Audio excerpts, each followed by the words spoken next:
बिस्मिल्लाहिर्रहमानिर्रहीम। अस्सलाम वालेकुम। दौरान मैच पाकिस्तान का ऐसा फैसला यकीनी तौर पर पाकिस्तान को ले डूबा, जबकि शानशाह अफरीदी ने T20 वर्ल्ड कप की रिवायत बरकरार रखी।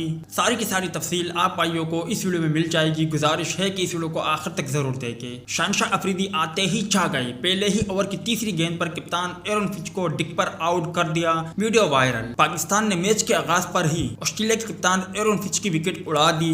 दूसरे मैच में पाकिस्तान ने टॉस जीतकर पहले फील्डिंग का फैसला किया और ऑस्ट्रेलिया को बैटिंग की दावत दी, जिस पर एरन फिंच और ट्रेविस हेड ने मैदान में उतरकर खेल का आगाज किया। पाकिस्तान की जानिब से शानशाह अफरीदी ने अटैक किया और पहले ही ओवर की तीसरी गेंद पर कप्तान एरन फिंच को मैदान से बाहर कर दिया। ताहम दोस्तों, उसके बाद ऑस्ट्रेलियन टीम ने और उनके खिलाड़ियों ने पाकिस्तानी बॉलर की खूब धुलाई कर दी। दोस्तों, पहले वनडे मैच में भी पाकिस्तान को शिकस्त का सामना करना पड़ा था और उस मैच में पाकिस्तान ने पहले फील्डिंग किया था। आज भी पाकिस्तान ने फील्डिंग का फैसला किया। इतनी धूप और गर्मी में आखिर क्यों ये फैसला किया गया? अगर ये फैसला इसलिए किया गया कि पाकिस्तानी बॉलर को फायदा होगा, तो फिर पाकिस्तानी बॉलर ने क्यों फायदा नहीं उठाया? यकीनी तौर पर शायकीन क्रिकेटर और साबिक क्रिकेटर भी बाबर आजम को इस फैसले पर तनकीद का निशाना बना रहे हैं, क्योंकि दूसरे मैच में भी ऑस्ट्रेलियन बल्लेबाजों ने बहुत ही उम्दा बल्लेबाजी का मुजाहरा किया और दूसरे वनडे मैच में भी पाकिस्तान को फतह हासिल करना आसान नहीं होगा। अब देखते हैं कि इसका क्या फैसला आता है, मगर जो फैसला बाबर आजम ने किया वो कतई तौर पर अच्छा फैसला साबित नहीं हुआ। आप भाइयों को क्या लगता है, लाजमी तौर पर बताएं।